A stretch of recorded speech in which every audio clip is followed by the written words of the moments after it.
जय Shri Radhe Krishna. I hope आप सब बहुत अच्छे होंगे। चलिए भक्ति योग की चर्चा को आगे बढ़ाएंगे कि श्री कृष्ण क्या कहते हैं भक्ति योग में। तो यहाँ पर श्री कृष्ण ने पहला जो मार्ग सगुण भक्ति में बताया अर्जुन को, तो सबसे पहले भगवान ने कहा कि अपने मन को स्थिर करके और बुद्धि को मुझ में लगाओ, और अगर इस तरीके से कोई अविचल भाव से मेरा भजन करता है तो फिर वो मेरी भक्ति को प्राप्त करेगा। यहाँ पर श्री कृष्ण कहते हैं कि भाई मन को सबसे पहले स्थिर करना है और बुद्धि को मुझ में लगाना है।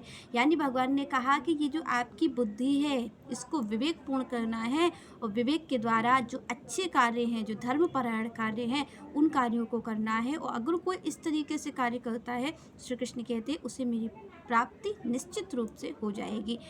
पर यहाँ पर भगवान कहते हैं कि भाई मन को स्थिर करना अगर जिसकी बस में नहीं है, क्योंकि जो मन को स्थिर कर सकता है वो मन को स्थिर करे और इस मार्ग पर चलता है तो उसे मेरी प्राप्ति हो जाएगी। पर अर्जुन ने कहा कि अगर मान लीजिए कि कोई इस मन को ना स्थिर कर सके तो फिर क्या होगा, क्योंकि भाई बुद्धि से विवेकपूर्ण कार्य करना है, धर्म पर चलना है। पर सबसे पहली बात भगवान ने कही मन को स्थिर करे। मन को स्थिर करने की तो हर किसी के पास सामर्थ्य नहीं है। तो यहाँ पर अर्जुन ने कहा कि अगर कोई मन को स्थिर नहीं कर पाए तो फिर क्या करना चाहिए। तो दूसरी बात श्री कृष्ण कहते हैं कि अगर कोई मन को स्थिर नहीं कर सकता है तो फिर उसे क्या करना चाहिए, कि उसे भक्ति योग के विधि विधानों का पालन करना चाहिए। जो भक्ति योग में विधि विधान दिए हैं, अगर उनका पूर्ण रूप से कोई पालन ही करता है तो भी वो मेरी भक्ति को प्राप्त करेगा। तो यहाँ पर भगवान सबसे पहली बात कहते हैं कि भक्ति योग के विधि विधान बताने वाला भी कोई होना चाहिए। आप और हम लोग कोई अगर छोटी सी पूजा भी करते हैं, क्योंकि कई लोगों का ये प्रश्न होता है कि भाई गुरु की ज़रूरत क्यों पड़े, क्यों चाहिए गुरु।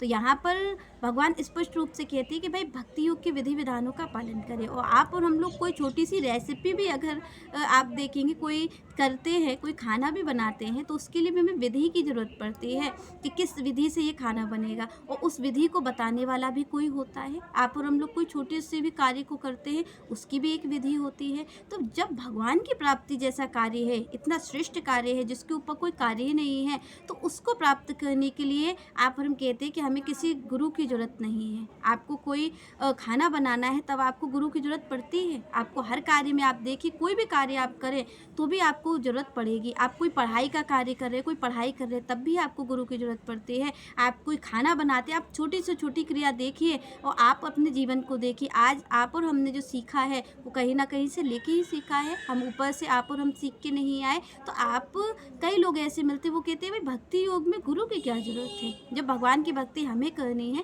तो गुरु की क्या ज़रूरत है। तो यहाँ पर भगवान कहते हैं भाई भक्ति योग के विधि विधानों का करना है, और जब विधि कोई होगी किसी चीज़ की तो विधि बताने वाला भी होगा। आप और हम देखते हैं कि भाई कोई तो बताता है, इस कार्य को ऐसे करना है, ये बताने वाला कोई हमें होता है, तभी तो हम सीख पाते हैं। तो यहाँ पर श्री कृष्ण कहते हैं भाई भक्ति योग के विधि विधानों का पालन उसको करना है। तो भक्ति योग के विधि विधानों को बताने वाले कौन हैं, वो श्री गुरु भगवान हैं। जो गुरु है हमारे, वही भक्ति योग के विधि विधानों को बताते हैं। तो सबसे पहले आपको और हमें क्या करना है, जीवन में हमारे गुरु होने चाहिए।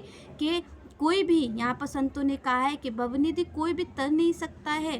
तो यहाँ पर गुरु की बड़ी महिमा है। इस भवसागर को पार करने के लिए आप देखिए, तो कोई अगर समुद्र में, इस सागर में गिर जाता है, तो अगर वो गिर जाता है तो इस सागर से जब तक कोई उसको हाथ पकड़ के दूसरा निकालने वाला व्यक्ति नहीं होगा, तब तक वो नहीं निकल सकता। अगर वो ये सोचे कि अपने प्रयास से मैं निकल जाऊंगा, तो ऐसा संभव नहीं है। अगर कोई समुद्र में गिरता है तो उसे निकालने के लिए दूसरा व्यक्ति चाहिए। तो यहाँ पर आप और हम इस भवसागर में गिरे हुए हैं, तो हमें निकालने वाला व्यक्ति जो हमसे बाहर होगा वही तो हमें निकाल पाएगा। और आप और हम किसके आसपास हैं, जो लोग इसमें पड़े हुए हैं, जो इस माया के जाल में फंसे हुए हैं, हमारे माता पिता हैं, हमारे भाई बहन हैं, हमारे रिश्तेदार हैं, हम इनके पास ही जाते हैं। हम कहते गुरु की क्या ज़रूरत है। तो यहाँ पर जो खुद भवसागर में गिरा हुआ है वो आपको नहीं निकाल सकता। जो खुद माया में लिप्त है वो आपको मायापति से नहीं मिला सकता। मायापति से आपको वही मिलाएगा जो इस भवसागर से बाहर है, जो इस माया से ऊपर है, जो है गुरुजन। तो यहाँ पर भगवान ने कहा कि भक्ति योग के विधि विधानों का पालन करना है,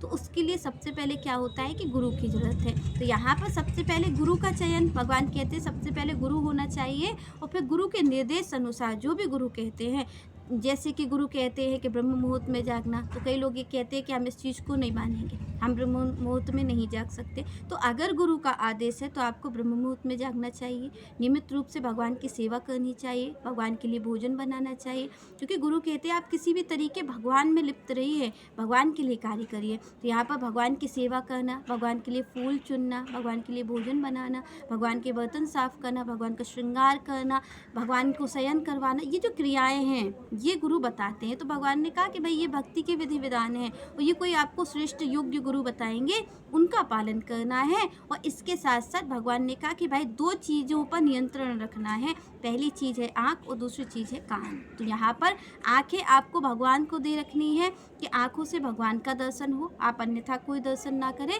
और कान अपने गुरु को दे रखनी है कि जो कान से वार्ता जाए उसको हम ध्यान में रखें, और 2 चीज़ों को हम एक गुरु को दे रखे जो है हमारे कान, और एक हम भगवान को दे रखे जो है हमारे नेत्र। तो यहाँ पर भगवान को देखे हम आँखों से और कानों से भगवान की कथा सुने, गुरु की बात सुने। तो यहाँ पर भगवान ने कहा कि फिर उसके आगे की विधि गुरु कहते हैं कि आपको सत्संग में भी बने रहना है, भगवान की चर्चा सुनते रहना है, श्रीमद् भागवत है, श्रीमद् भगवद गीता है, रामचरितमानस है, ऐसे ग्रंथों को भी आपको सुनते रहना है। तो यहाँ पर भगवान ने कहा अगर कोई ऐसे विधि विधानों का पालन करता है तो उसे निश्चित रूप से मेरी प्राप्ति होगी। तो यहाँ पर 2 मार्गों को भगवान ने दिया।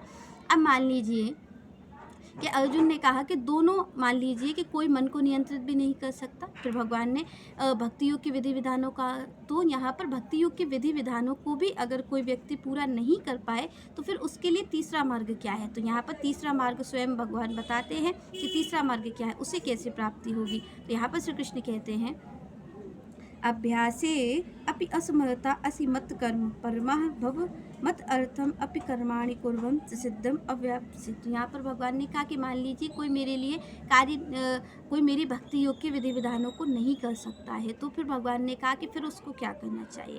तो यहाँ पर भगवान आगे मार्ग देते हैं कि अगर कोई ऐसा कार्य भी नहीं कर सकता है तो उसके लिए तीसरा मार्ग है। तो तीसरा मार्ग भगवान ने ये कहा कि फिर वो मेरे लिए ही कर्म करे। यहाँ पर श्री कृष्ण ने कहा कि जो मन को भी नियंत्रित नहीं कर सकता, जो भक्ति योग के विधि विधानों का भी पालन नहीं कर सकता, फिर उसके लिए तीसरा मार्ग ये कि वो कर्मों को मेरे लिए करे। जो भी कार्य कर रहा है, अच्छा करे बुरा करे, वो कर्म केवल मुझे समर्पित होना चाहिए, वो कार्य केवल और केवल मेरे लिए हो। भगवान ने कहा कि उसको फिर वो मेरे लिए ही करे, सारा कार्य मेरे लिए होना चाहिए। जैसे कि मान लीजिए कोई, आप देखते हैं कि कोई भागवत होती है तो उसके लिए पंडाल सजता है, भगवान का कार्यक्रम है, भगवान के लिए सेवा करनी पड़ती है वहाँ पर। तो जब ऐसे कार्य हों तो आपको और हमें बढ़ चढ़ के भाग लेना चाहिए, क्योंकि भगवान ने कहा कि अगर आप और हम नियंत्रण नहीं कर सकते, आप और हम गुरु की आज्ञा में नहीं रह सकते, तो फिर कोई अगर भगवान से संबंधित कार्य कर रहा है तो उसका साथ हमें देना चाहिए। जैसे मान लीजिए कोई भगवद गीता का प्रचार कर रहा है तो उन लोगों के लिए भी हमें साथ देना चाहिए कि हम ज़्यादा से ज़्यादा धर्म का प्रचार